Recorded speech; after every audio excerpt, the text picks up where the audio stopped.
It's time for another all-new edition of Carolina Camera. Are you ready for our next story? Yes, I am. I love this next story because nothing says the Carolinas quite like the wonderful sound of beach music. After all, beach music was born right here, and it continues to thrive thanks to the efforts of a lot of people. But tonight, we introduce you to two people whose passion for beach music is second to none, and that passion has led them to be nominated for a major award. But how about this? We're not going to go down to the coast for this story. We're headed to Denver in Lincoln County to check out Darin and Anita on Strand. I love beach music every single day of my life. The heart of beach music is clearly along the Carolina coast, but the soul of beach music, at least a big part of it, is 200 miles inland at a house in a rural setting in Lincoln County. In 3, 2, 1. Darin and Anita on Strand starts now.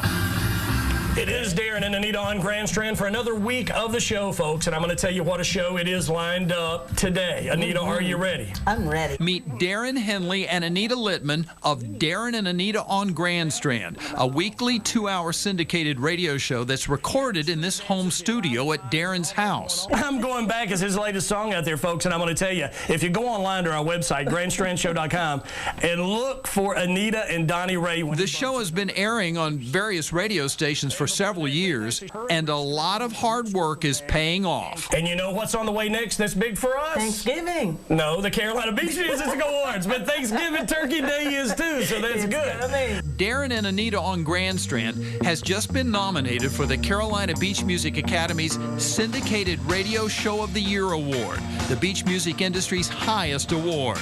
It's unbelievable. We appreciate it. You know, through Darin, I've got to meet a lot of artists, and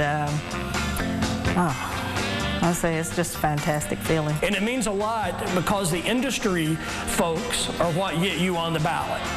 That means a lot to me. I'm not going to say it means more than winning. Everybody wants to win.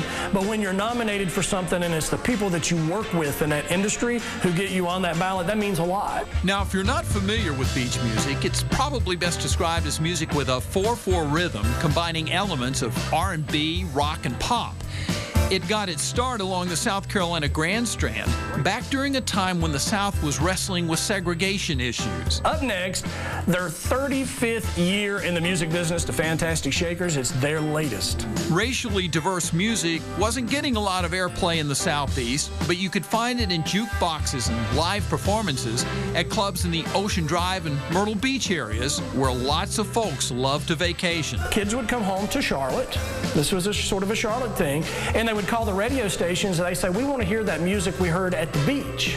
So the DJs in turn started calling it beach music. Beach music clearly has a sound all its own, a raw sound according to Anita, not overproduced like a lot of today's music. You hear someone today sing, if they sing live, it's totally different from the album or, you know, the record. Well, back then the record was a CD.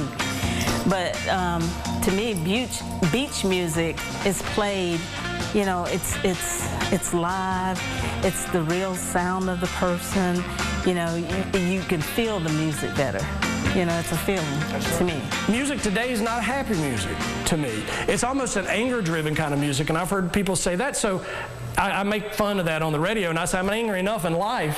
Why do I want to be? I want to be happy, and it's a happy, feel-good sound, and it always has been. When you hear the Drifters and you hear the Embers and you hear that Carolina Girls and all that, it makes you feel good. I think that's why. And now you relate it to beach music. When you're at the beach, it gives you that salt in the air and that sand and that happy feeling that you have down there. Darin has been in the entertainment industry for years, most notably working as a DJ for all types of events. He owns Page Productions, a multi-entertainment, multimedia production company. Darin and Anita hooked up professionally several years ago after he heard her singing at a local venue. And when he needed a partner to do the radio show, she was a natural to join him. It's our personalities. It's his personality. I think the reason it works, I am that hyper, high-strung kind of person, and she calms me down. I do. I think Quite I a do. bit, do you think? Yeah, but he's very knowledgeable. Darin is clearly the driving force behind the radio show and a walking beach music encyclopedia. You give a name, and he could tell you anything, who wrote it, you know, what it's about.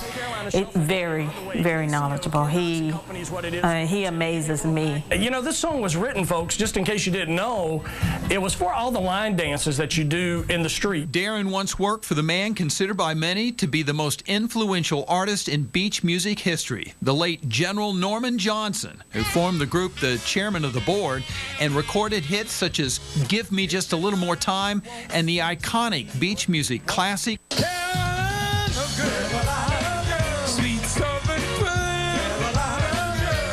Darin and Anita on Grand Strand isn't the only beach music radio show, but no one brings more passion to their work than these two. Darin and Anita on Grand Strand. Welcome back for the break. And I do tell you folks, sometimes what goes on off the air Stays off the air. That's like going to Vegas. And maybe that's your Key West trips, Anita. That's right.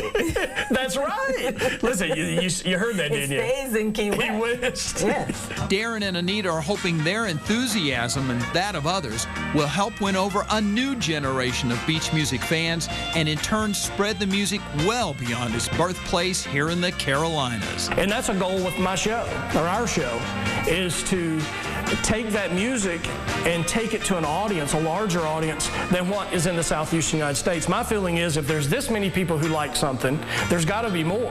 It's just getting it to them.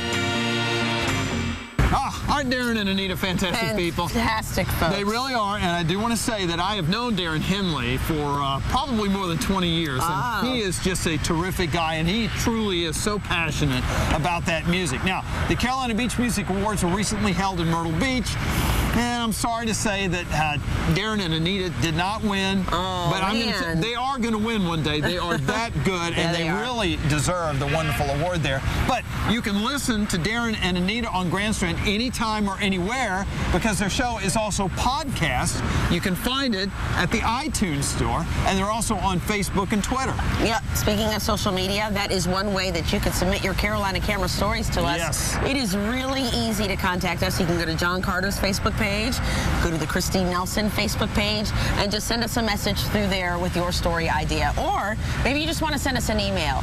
It's carolinacamera@wbtv.com. Who knows, your story idea might be on a future episode of Carolina Camera. It could very well be. All right, don't go anywhere right now because there's still much more ahead on tonight's show. Coming up just a little bit later, we're sitting down to talk with the Carolina's first anchorman. Cannot wait for that. But up next, from Ferraris to Corvettes, we'll show you a collection of more than 100 vintage rides.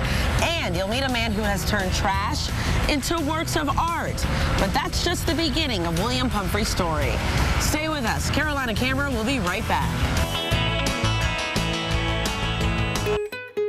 Darin and Anita on Grand Strand, a music evolution.